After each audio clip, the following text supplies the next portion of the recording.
नमस्कार, देवी पूजक times live TV news में आपका स्वागत है। मैं हूं श्वेता। आइए नजर डालते हैं आज की किसी खास खबर में। सुबह सूर्योदय हुआ ही था कि एक वयोवृद्ध डॉक्टर के दरवाजे पर आकर घंटी बजाने लगा। सुबह सुबह कौन आ गया, कहते हुए डॉक्टर की पत्नी ने दरवाजा खोला। वृद्ध को देखते ही डॉक्टर की पत्नी ने कहा, दादा आज इतनी सुबह क्या परेशानी हो गई आपको? वयोवृद्ध ने कहा कि मेरे अंगूठे के टाके कटवाने आया हूँ डॉक्टर साहब के पास। मुझे 8:30 बजे दूसरी जगह पहुँचना होता है, इसलिए जल्दी आया हूँ। Sorry doctor. डॉक्टर के पड़ोस वाले मोहल्ले में ही वयोवृद्ध का निवास था। जब भी जरूरत पड़ती वह डॉक्टर के पास आते थे, इसलिए डॉक्टर उनसे परिचित था। उसने कमरे से बाहर आकर कहा, कोई बात नहीं दादा, बैठो। बताओ आपका अंगूठा। डॉक्टर ने पूरे ध्यान से अंगूठे के टाके खोले और कहा कि दादा बहुत बढ़िया है, आपका घाव भर गया है, फिर भी मैं पट्टी लगा देता हूँ कि कहीं पर चोट ना पहुँचे। डॉक्टर तो बहुत होते हैं, परंतु यह डॉक्टर बहुत हमदर्दी रखने वाले और दयालु थे। डॉक्टर ने पट्टी लगाकर के पूछा, दादा आपको कहाँ पहुँचना पड़ता है? 8:30 बजे। आपको देर हो गई तो मैं चलकर आपको छोड़ आता हूँ। वृद्ध ने कहा कि नहीं डॉक्टर साहब, अभी तो मैं घर जाऊंगा, नाश्ता तैयार करूंगा, फिर निकलूंगा और बराबर 9 बजे पहुंच जाऊंगा। उन्होंने डॉक्टर का आभार माना और जाने के लिए खड़े हुए। बिल लेकर के उपचार करने वाले तो बहुत डॉक्टर होते हैं, परंतु दिल से उपचार करने वाले कम होते हैं।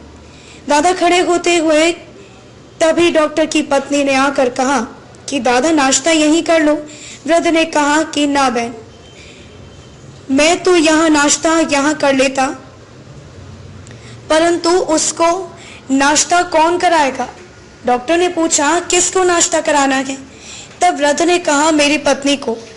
तो वह कहाँ रहती है और 9 बजे आपको कहाँ पहुँचना है? वृद्ध ने कहा, डॉक्टर साहब वह तो मेरे बिना रहती ही नहीं थी, परंतु अब वह अस्वस्थ है तो नर्सिंग होम में है। डॉक्टर ने पूछा, क्यों, उनको क्या तकलीफ है?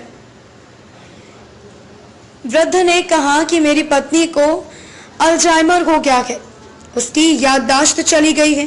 पिछले 5 साल से वह मेरे को पहचानती नहीं है। मैं नर्सिंग होम में जाता हूँ तो उसको नाश्ता खिलाता हूँ तो वह फटी आंख से शून्य नेत्रों से मुझे देखती है। मैं उसके लिए अनजान हो गया हूँ। ऐसा कहते कहते वृद्ध की आंखों में आंसू आ गए। डॉक्टर और उसकी पत्नी की आंखें भी गीली हो गई। याद रखें, प्रेम निस्वार्थ होता है।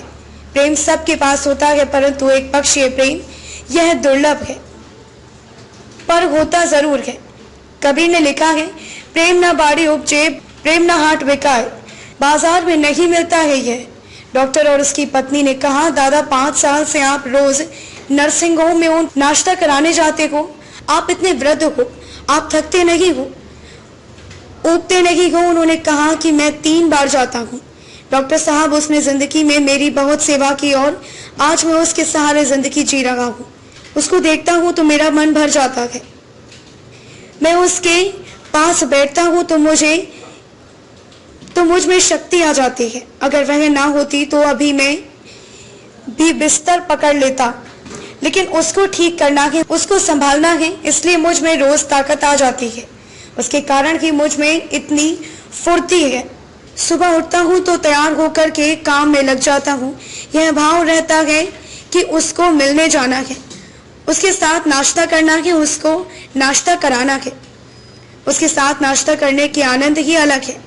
मैं अपने हाथ से उसको नाश्ता खिलाता हूँ। डॉक्टर ने कहा, दादा एक बात पूछूं? दादा ने कहा, पूछो ना डॉक्टर साहब। डॉक्टर ने कहा, दादा वह तो आपको पहचानती नहीं, ना तो आपके सामने बोलती है ना हंसती है, तो भी तुम इतने मिलने जाते हो। तब उस समय वृद्ध ने जो शब्द कहे वह शब्द दुनिया में सबसे अधिक हृदय स्पर्शी और मार्मिक है।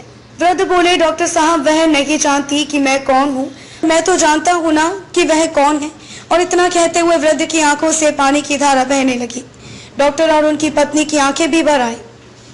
कहानी तो पूरी हो गई, परंतु पारिवारिक जीवन में स्वार्थ अभिशाप है और प्रेम आशीर्वाद है।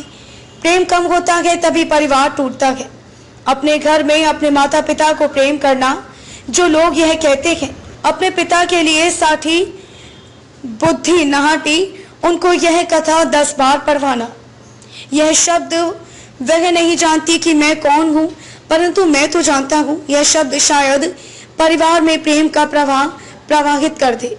अपने वो नहीं जो तस्वीर में साथ दिखे, अपने तो वो हैं जो तकलीफ में साथ दिखे। खबरों में अब तक के लिए इतना ही। मिलते हैं फिर किसी खास खबर के साथ। तब तक के लिए नमस्कार।